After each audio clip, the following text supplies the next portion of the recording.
Hello, and welcome to Fusion Writing, where building character meets character development.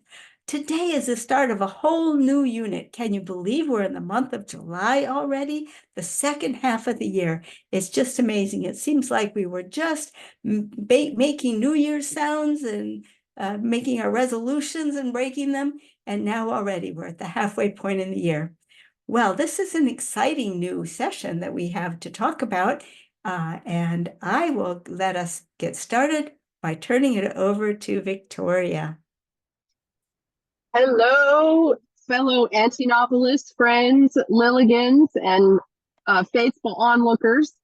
As you can tell, if you look out the window, I am trundling north in the tundra. We are headed up to the boundary waters of Minnesota to do a canoe trip. So number one, don't rock the boat. Number two, don't get wet. I've got my list of rules in my head. So this will be live from the road. I will have a worksheet for you, but it will probably be posted after I get back, which will be after the 4th of July holiday. So if you want to grab the worksheet, you'll have to pop back over to get that. With all that said, I didn't want to miss a session because number one, I know that you guys look forward to this. And number two, I look forward to this time as well. So here we go. For my portion of the compass telling you what direction we're headed for this session, I'm going to be covering scenes and sequels. Now, I've made reference to this in other videos when we're talking about story structure and plot, but I want to really break it down for you so that you can start to think about it in terms of your own story. How do you get those words on the page? And then how do you move your story forward? So I'm going to cover specifically a scene and a sequel and what those are and how you break them down.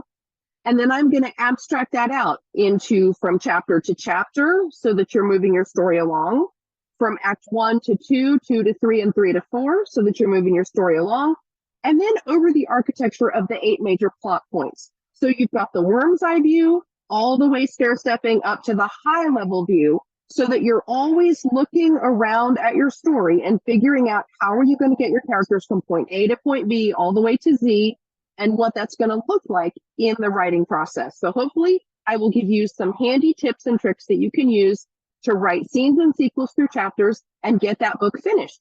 So with that said, I will hand it off to my esteemed colleague, Kathleen. Thank you, Victoria. I'm really looking forward to that presentation tomorrow on our map. Well, what I'm covering today is a subgroup of empathy. Remember, we have now covered all four of our character trait groups. We began with resilience, which was fighting against the physical world. And then we went on from that to balance. How do we keep control of ourselves? Then from there, we went on to insight. How do we judge our world and make sense of it and make predictions? And the last one we covered was empathy. And empathy is how do we get along with others and how do we relate well with others? Well, empathy is by far the largest group of character traits. Well, it stands to reason so much of our life is lived in community, and community is so incredibly important. Well, empathy has 4 different subgroups, and we're going to take a look at the first subgroup of empathy in this session.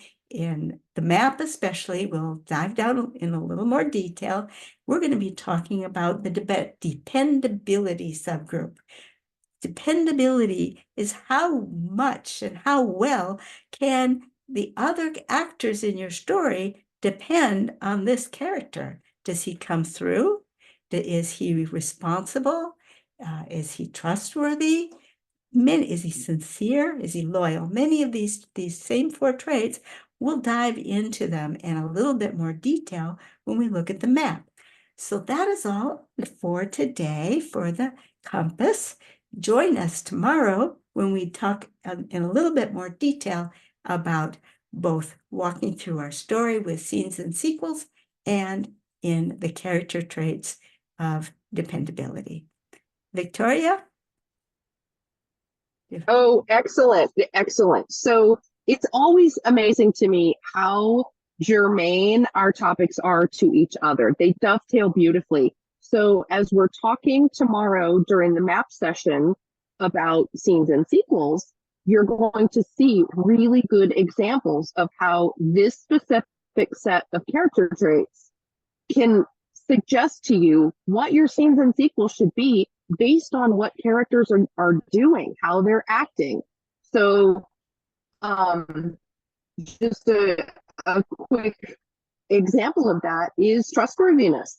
If someone does something that demonstrates that they aren't trustworthy, the other characters have to respond to that. And that's the sequel to revealing that trait. So we're going to dive into this and have a blast as we start to talk about how these things interact. But with that said, we will wrap up and we will get ready to see you tomorrow for the map session. Take care. Okay, thank you. Bye-bye.